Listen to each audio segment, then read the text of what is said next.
All right, hello, welcome to Buffalo Theater Guide Live, our second episode. My name is John Sobleski. I am the managing editor and writer at the Buffalo Theater Guide website, and today I am joined with the lovely Madison Hannell. Hello, thank you for having me. Oh, it's a pleasure as always. Thank you for Good. being here. So today we are going to discuss the O'Connell&Company regional premiere of the brand new version of Young Frankenstein, which we were able to view this evening.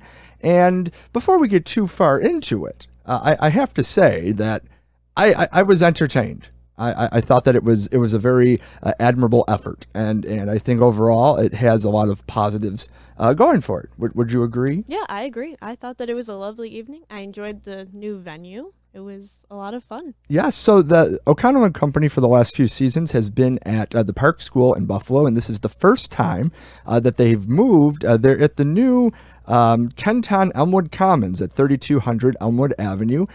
And what's really, really awesome about this venue is it's an actual like proscenium theater space.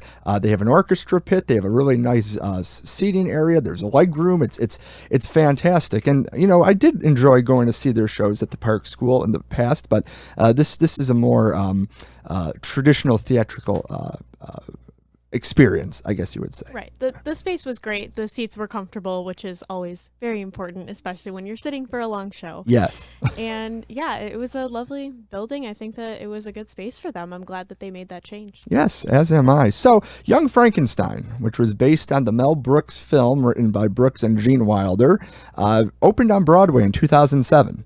And it was the successor after the creative team did amazing work on the producers. So Mel Brooks, Thomas Meehan wrote the book, and then Brooks did the music, and Susan Stroman directed and choreographed. They won 12 Tony Awards for that production. So it would only make sense to go back to one of Brooks's other works that was a very popular movie, Young Frankenstein, and try to do the same thing. Right. Unfortunately, no, it didn't do as well as the producers did, but it was still a cult following. Right. So 2007, it opened on Broadway to mixed reviews. It wasn't the greatest show, wasn't the worst show, and it ran for about 2 years or so, and then it closed. So that show had been around. And then in 2016, 2017, in the UK, it was revamped and changed and made into a better musical. And that version of the show is what we saw at O'Connell and Company this evening. So let's get down to it. All right. Let's talk a little bit about, first of all, the acting. Okay, I thought that we had a really good cast of veteran actors and some newbies, and I think that they all were able to take these parts that were iconic for Mel Brooks characters and personas, and did a really good job at making sure that they were true to what we were expecting to see. Now, you've never seen the movie. No, this was my first experience with Young Frankenstein in general. Hadn't seen the movie, hadn't seen the musical before. I just knew that the amazing Sutton Foster had been in the musical, and that was the extent of my knowledge. Yes. So we have a few O'Connell and Company favorites in the show. First off, I would like to mention that Timothy Gorig played Dr. Frederick Frankenstein. Stern.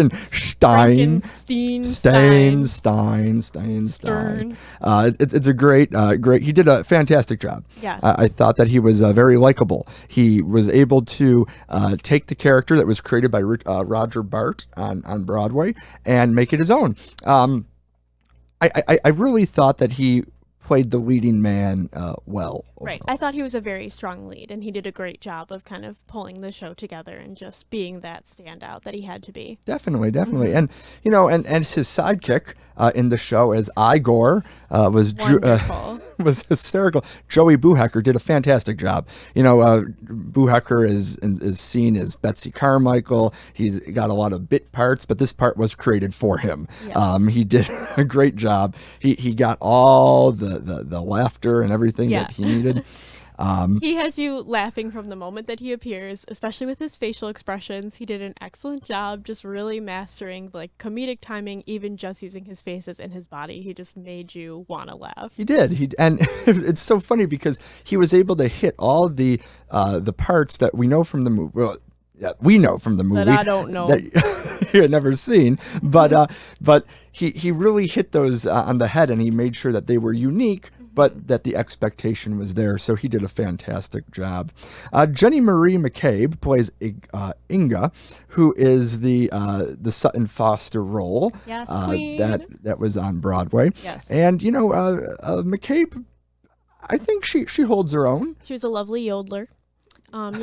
Some good yodeling skills. It's not something you typically can put on your resume, but she can. Exactly. I mean, because, yodeling, I think there's Carol Burnett and now Jenny McCabe. I think that's the two yodelers that we have in Buffalo. So that's fantastic. And I think it's definitely a hard character to really delve into a ton, because I feel like it's written mainly for the sex appeal, and there's not a ton of depth to the character, but I feel like she did a really good job with it, and she made it funny and made it great. I think you bring up a really funny point, because on the way out of the theater, you had mentioned the producers, right, which we had seen 2 years ago at the Kavinoki when it opened up their season. And why don't you share a little bit about what similarities you saw there? I was relating her character to Olga, right? That's her name. I felt like they were very similar, almost exactly the same, in the fact that they were foreign and they had their cute accent, and they were really just known for being sexy and being a little like helper on the side, and just using that typical womanly sexy voice. It's like, oh yes, what can I help you with? Like that voice. I felt like the characters could literally just be the same person. I think that is a traditional in the Mel Brooks style of writing.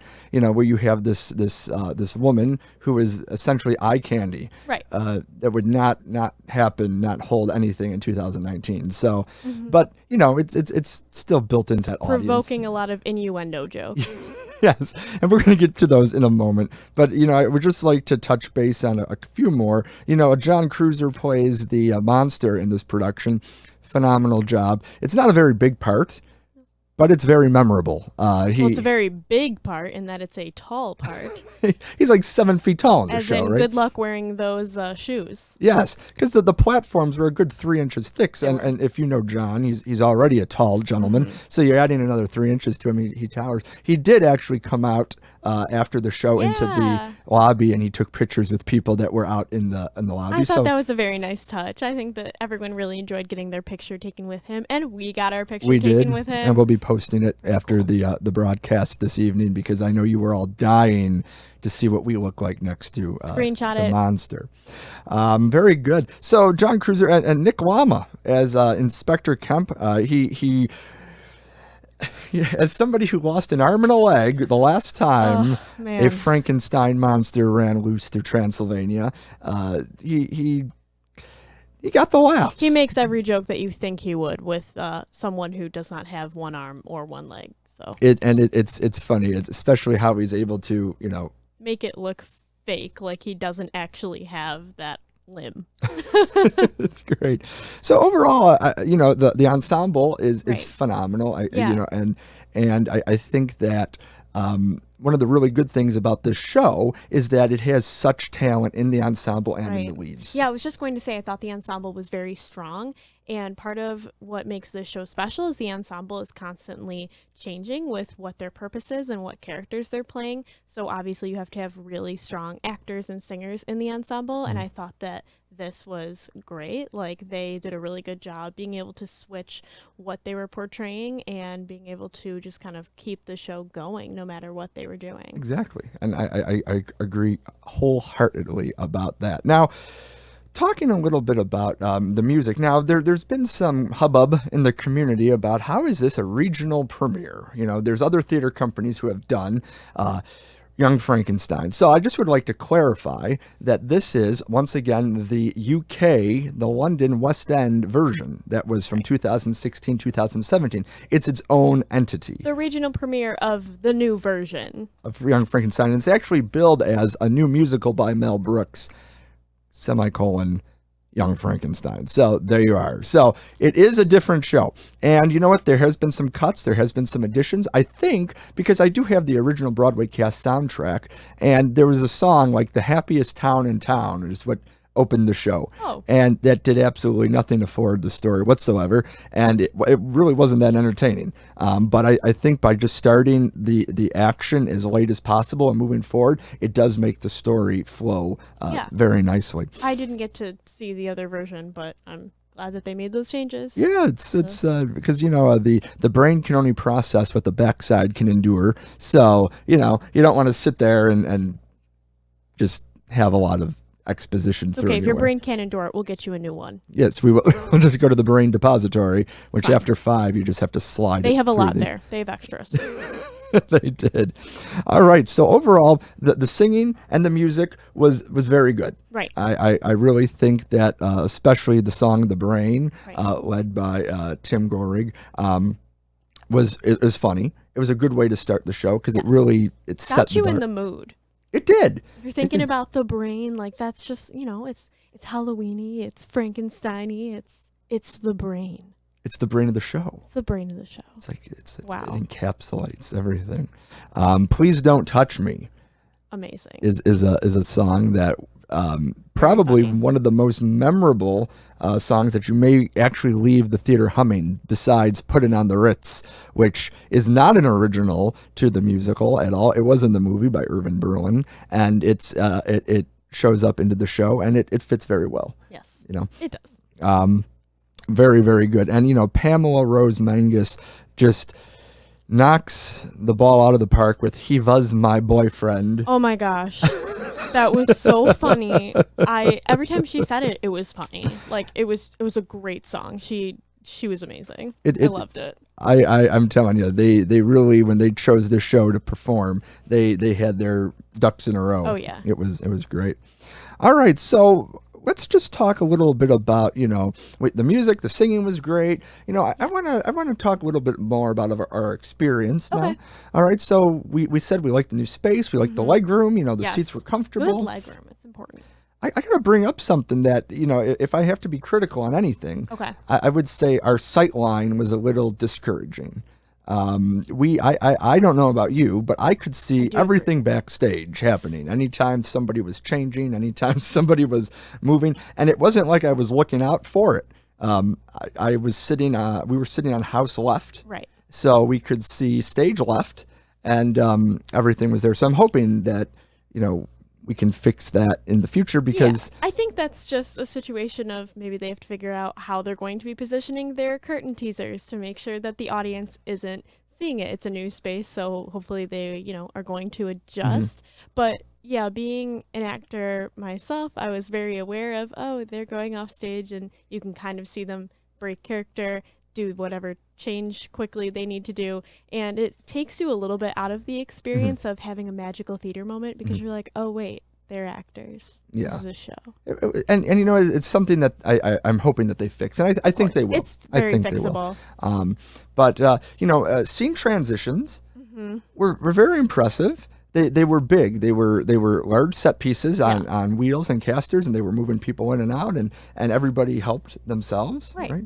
Yeah, the scenery was able to be used multiple times. They would use things on the front and back. They did some nice turnarounds, and they were able to have multi-purpose pieces, which was great that they just repositioned. So that was a good use of their set. So yeah, I think that the set works well in the space, and they utilized the proscenium curtain very well. It got some really fun laughs. So I think that it's overall a very enjoyable evening. Right. I will be very interested to see their shows in the future, how they begin to get more comfortable with the new space and be able to feel out more what they can do with the area in terms of their sets, in terms of their scale and the size of things. I think that it's just going to get better from here as they get more comfortable and more used to it. Definitely, definitely.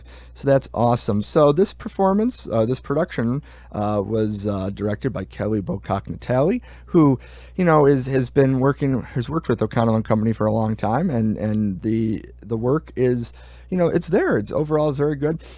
Again, if I had to pick anything that I think that they could have adjusted a little bit, and as somebody who hasn't seen the movie, you may not recognize these, but there's those jokes like when they're up at the door and they're knocking on and they say, "Oh, nice knockers," maybe giving it a little beat so the audience can hear it and just laugh. Get it? We heard it. We're over it. Nice knockers. Say it. He was my boyfriend. So some of the comedic timing was there. Maybe just taking another beat would have really made that the aha joke, and it would have been a little more of a response. I think the audience did have a good response. I enjoyed laughing. Yes, I heard him laughing. He's a very loud laugher at shows. So sometimes I was laughing at things that no one else got, and I asked him a few times why he was laughing because I want to know what's so interesting. I'm a sick, twisted individual. So, but that was it was great. I think that if you're interested, the music is something that you might actually want to get the CD for, and I will post a link to that because you know what, you should buy the CD. I have it. I think it's enjoyable. It's right up there with the producers. It's a CD that you would really enjoy. And I'm also going to post a link so you can purchase tickets because we have a few more weekends of the production. Oh, yes, there's still time. And you can still also go get your picture taken with the monsters. So yes. Have that experience. The show closes on October 27th. Again, it is Young Frankenstein at the Kenton Elmwood Commons at 3200 Elmwood Avenue. And it is produced by O'Connell and Company.